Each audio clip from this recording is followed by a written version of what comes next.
Napadaan ako sa isang garden center at naisipan ko na bumili uli ng mga bagong roses. So, wala pa kasi ako ng yellow roses, kaya ito yung una kong nagustuhan sa kanyang tindahan. Then, although mayroon akong white, pero hindi naman siya talaga white na white. Bale, siya ay baby pink. So, ito white talaga. Kaya, binili ko na rin siya.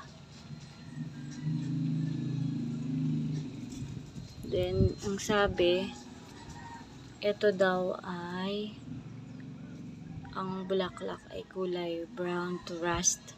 So, medyo na-curious ako. Wala lang siyang sample sa garden niya. Pero binili ko na rin siya. Kahit medyo hindi ako sigurado na mabubuhay ko siya kasi parang medyo iba yung kulay ng kanyang dahon. Then, bumili na rin ako ng sweet basil. Bali, itong sweet basil, 3 puno siya. So, nailipat ko na yung isa. I hope magkaigi siya. Sana mabuhay. So, iba-iba ang prices ng mga nabili kong flowers na to. Itong pinakamalaki, itong yellow, ito ay nabili ko sa halagang 250 pesos. Then, itong petit mini, although lahat daw ito ay petit mini, itong white, binigay sa akin ng 150. Then, itong rust daw ang kulay, or brown. Titingnan ko kapag napabulaklak ko. Sana mabuhay siya. Bale, 70 pesos lang ito. Then, itong sweet basil ay 100. So, I hope lahat sila ay mabuhay at mapabulaklak ko.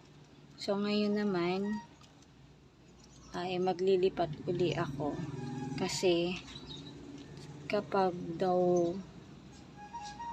ito ay hindi kaagad na ilipat or nanatiling doon lang sa kanyang bali naka-black pot lang ito, ay baka daw mamatay kasi usually ay ang ano niya ay ito lang yung alam niyo naman siguro kapag nakakabili kayo sa mga garden shops, yung parang maraming ano nung palay.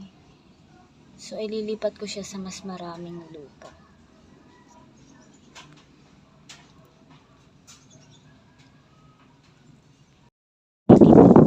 Itong mauna, itong isa kasi iba talaga ang itsura niya. So far naman ngayon parang medyo okay naman siya. Bale, siguro mga pa 3 days pa lang siya na nailipat ko. Hopefully, mabuhay siya. Kapag may nakita na ako na bagong sibol na na murang dahon, that's the sign na mabubuhay siya.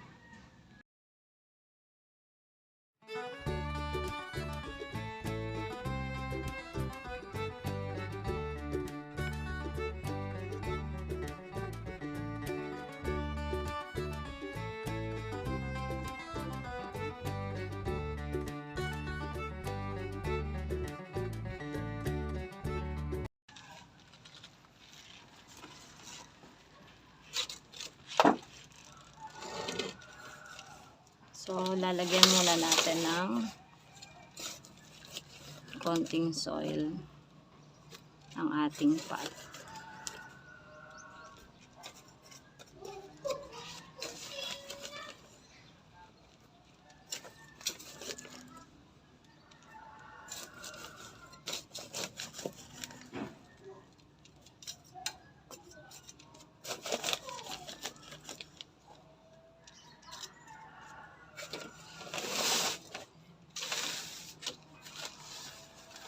At dahil kakadilig lang naman ito kagabi, so medyo basa-basa pa siya. Kaya hindi na muna natin ulit didiligan.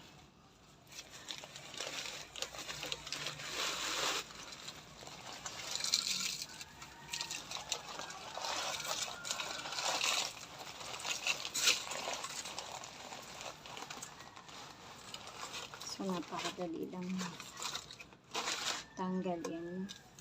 Tanggalin natin yung ibang ang tawag dito, ipabato ng palay. So usually pag binili mo sa mga garden center, ganito siya talaga. Maraming hindi halos lupa yung nakalagay. Maraming ipa. Ipa ang tawag namin dito.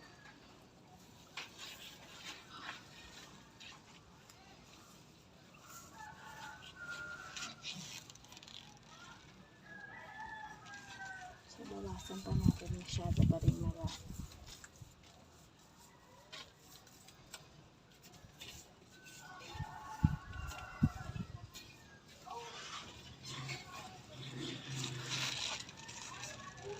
Then, saka natin lagyan ng lupa.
Then, next na gagawin natin, idiligan na natin siya.